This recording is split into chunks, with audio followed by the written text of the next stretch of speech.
J'ai fait un rêve, enfin pas moi, Joseph. Voilà ce qu'il aurait pu dire s'il avait seulement parlé. Oui, parce que voyez-vous, Saint Joseph, dans les évangiles, n'a jamais parlé. Et même à Cotignac, il n'a pas dit grand-chose. Ici, il est totalement muet. Alors on s'intéresse souvent à la Vierge Marie dans la Nativité, avec raison, mais rarement à Joseph. Mais puisque la liturgie nous y invite, j'aimerais que nous nous y intéressions un peu ensemble. Ce silence, devant cette si grande nouvelle, peut nous paraître surprenant. On s'attendrait à ce qu'il ait une réaction. Il aurait quand même pu dire quelque chose. Il aurait pu, par exemple, aller se répandre peut-être dans tout son village pour annoncer ce qui lui était arrivé.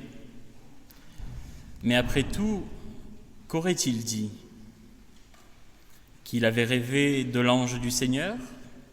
Rien que ça? Qu'il lui aurait dit que l'enfant que porte son épouse est le fruit de l'Esprit Saint? Mais qui aurait pu le croire? En tout cas lui, et c'est le principal. Heureusement d'ailleurs, car il ne s'agit pas ici d'un enfant ordinaire. C'est le roi des Juifs que les mages adoreront dans la crèche.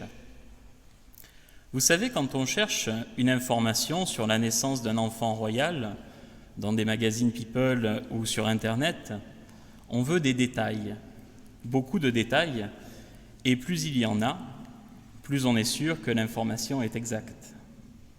Il faut à tout prix des renseignements, de longues interviews, des parents, des amis, des médecins, de n'importe quel bedeau qui avait une sœur, qui connaissait la nièce, du voisin qui vendait les chaussures du petit bambin.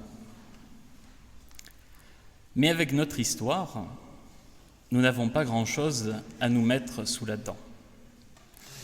C'est certainement pour cela que nous trouvons beaucoup de livres apocryphes, non pas vraiment cachés, mais qui n'ont pas été retenus par l'Église pour être dans la Bible.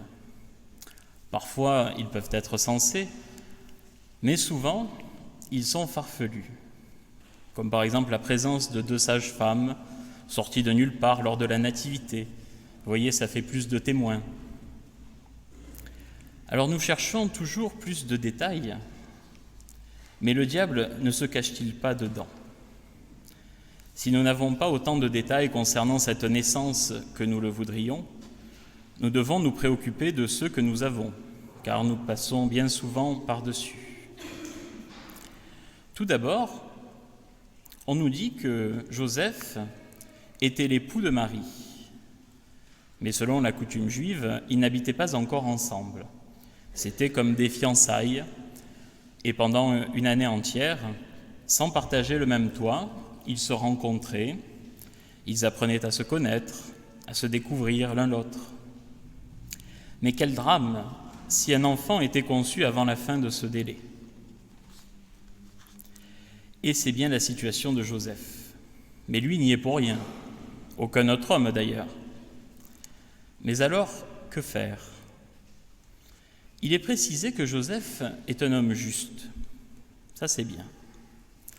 Ce n'est pas seulement quelqu'un qui a une bonne attitude, c'est quelqu'un qui est véritablement parfait, légalement parlant. Le juste ne doit pas se commettre avec des pécheurs. Il doit appliquer la loi, et ce, dans les moindres détails. Ce qui veut dire que s'il soupçonne sa femme d'avoir commis un adultère, il doit la dénoncer, et selon la loi du Lévitique, les 2 coupables doivent alors être mis à mort. Il est facile de se cacher derrière une loi. Mais Joseph ne le fait pas. Il ne conçoit pas le fait de la dénoncer. Il veut la répudier dans le secret, afin que personne ne puisse lui faire du mal. Il craignait de la prendre chez lui parce qu'elle risquait sa vie et celle de l'enfant. Alors, Joseph n'est-il pas juste? en tout cas pas selon la loi de Moïse. Il est au-dessus de celle-ci. On peut dire que sa justice dépasse celle des scribes et des pharisiens. Joseph est donc juste de la justice même de Dieu. D'ailleurs, si on s'intéresse à son nom, Joseph, Yosef en hébreu, c'est-à-dire le Seigneur ajoute ou le Seigneur enlève. Par ce nom, on peut déjà voir le programme. Évidemment, le Seigneur lui a enlevé la paternité charnelle, mais pour lui donner une paternité spirituelle. Parfois, il faut accepter de perdre quelque chose afin de gagner un plus grand bien, même si ce bien n'est pas forcément et immédiatement le nôtre. Nous pouvons donc facilement imaginer la difficulté qu'a dû avoir Joseph à renoncer à avoir des enfants de sa chair et de son sang, de ne rester qu'un père putatif. Ah, le vilain mot. Mais en restant le gardien de la Sainte Famille, il a permis que s'accomplisse la promesse de Dieu. Il a été un acteur capital dans l'histoire du salut. Et nous, sommes-nous prêts, à l'approche de cette grande fête, à nous oublier un peu, à nous mettre quelque peu au service de ceux qui ont besoin de nous, un peu comme ce petit enfant de la crèche? Accorder ne serait-ce qu'un peu de notre temps à des proches isolés, prendre des nouvelles de quelqu'un de malade, être plus à l'écoute de ses enfants, de ses petits-enfants, de ses voisins. Mais revenons à notre couple. Joseph prend donc avec lui Marie, sa femme, et la suite, vous la connaissez. La Vierge enfante un fils à qui Joseph donne le nom de Jésus, c'est-à-dire le Seigneur sauve. Et le nom, dans la Bible, est capital, car par ce nom, tout est dit. Le Seigneur sauve, c'est donc enfin le salut annoncé par tous les prophètes. Le désert va se réjouir, le pays aride va exulter et fleurir, comme nous l'entendions la semaine dernière. Alors on s'attend à ce que cet enfant soit le Messie attendu par son peuple, ce libérateur, ce guerrier puissant au sceptre de fer qui détruira les nations, comme le dit le psaume.